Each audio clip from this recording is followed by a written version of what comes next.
Hi, I'm Amanda from Life Unravelled, and we're here to discuss language development. Now you might be thinking these little 4-year-olds are running around and they're speaking quite fine, and most kids are, but there are some sounds that they'll really have trouble doing. There are other sounds that they should really have, and if they don't have, maybe it's time that you have a little look to see if a speech therapist or the doctor thinks that there's something that needs to be looked at. So let's have a look. At 4, kids are really curious. They're wanting to know what's happening in the world. They should be very active. They should be running around all over the place. They may or may not have a rest in the afternoon, but you'll find that some of them may be petering out on it and others really, really need that rest. And it's fine to be having a rest still at 4. You'll find that they can jump and they can climb, they can do a whole heap of gross motor movements, which is what we've discussed previously. But today what we're going to look at is their language development and how their physical, their mouth and their tongue and how those physical developments actually help them be able to form their words and their sounds.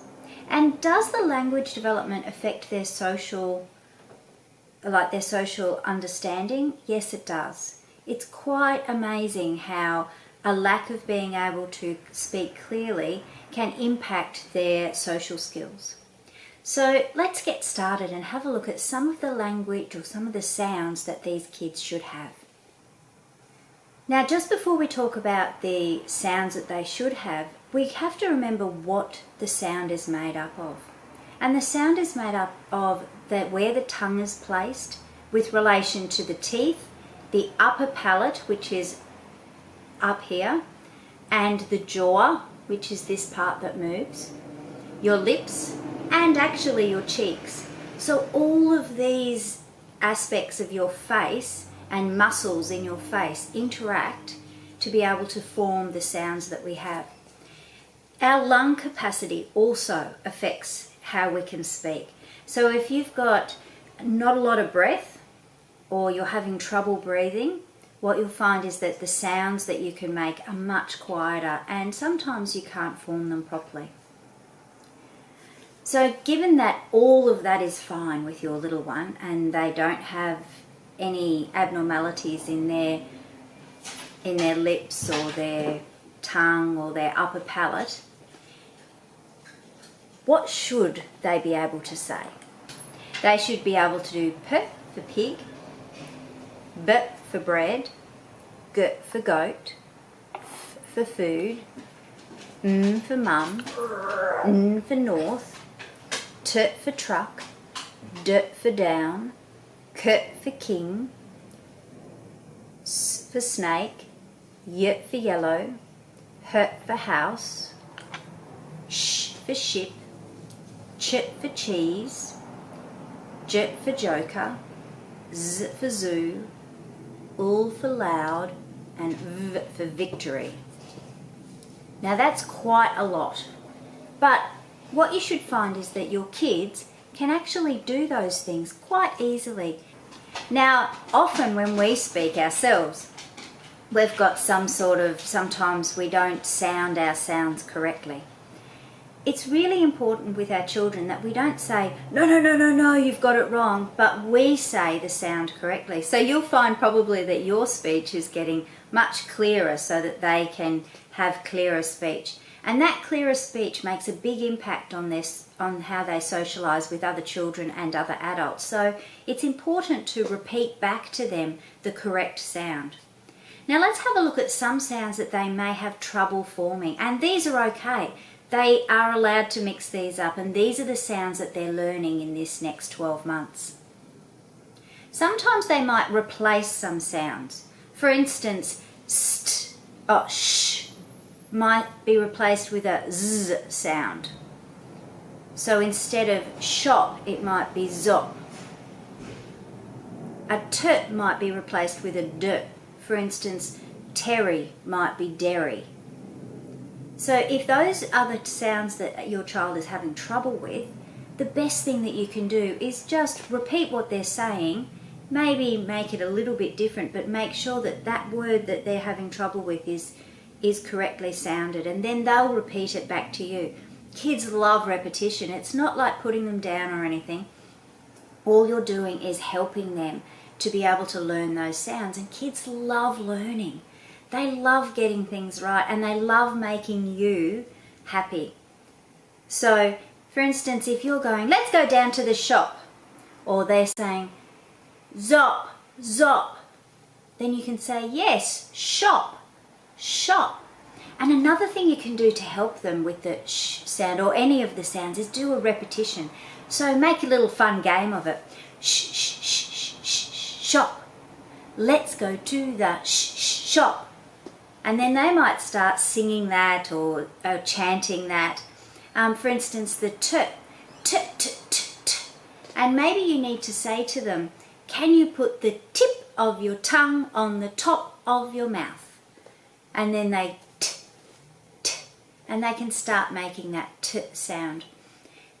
Sometimes you might need to really understand where your tongue is when you're making these sounds, so that you can tell them and show them how to do that. And that's perfectly fine. These are the sorts of things that you'll do when you go to a speech therapist, but this is not replacing speech therapy. So if your child is having a lot of trouble with their sounds, then maybe a speech therapist is something that you should look into. Even just an assessment, and then they'll be able to tell you definitively whether you need to worry or not. So there is another sound that they may get mixed up, which is a gliding sound. So for instance, they might change the ul sound with a w sound. So instead of love, it might be wav. And I'm sure you've heard kids say, I love you. And that means that they just haven't got that ul sound. And again, the tongue is at the top of the mouth in that case. So if you say it with me, love, wav, you can see how the tongue with the W is sitting down low, whereas the tongue is sitting up high with the ul. Another sound they may have trouble with is sound with a y sound. So instead of wrong, they'll say yong, or instead of right, they'll say yite. And it's very, very easy for them to do that. Again, those sorts of things that we were talking about before, making a little chant or repeating the sound after them. So if, for instance, if they say, that's wrong, then you can say, that's wrong. Do you think that's wrong? So you can see how I repeated this word, that's wrong, and then I said, do you think that's wrong? So they're hearing that word twice then, and then they can repeat it back to you. Now, if they don't repeat it back to you, that's fine, but they've heard the right sound in the first place. Now, you might think, why should I worry about the language? But what this does is this then builds their ability to be able to spell. So if they're saying wong, then they're going to spell it W-O-N-G. If they say wrong, then they're going to spell it R-O-N-G for starters, and then we'll tell them about the silent W. But you could see that, say, today is replaced with today. They would then spell that D-O-D-A-Y rather than T-O-D-A-Y. So these sounds are important to look at, and it's essential that we help our children to understand what are the sounds that they need to work on. Now, some of the sounds also are the voiceless sounds. So for instance, thank you becomes tank you.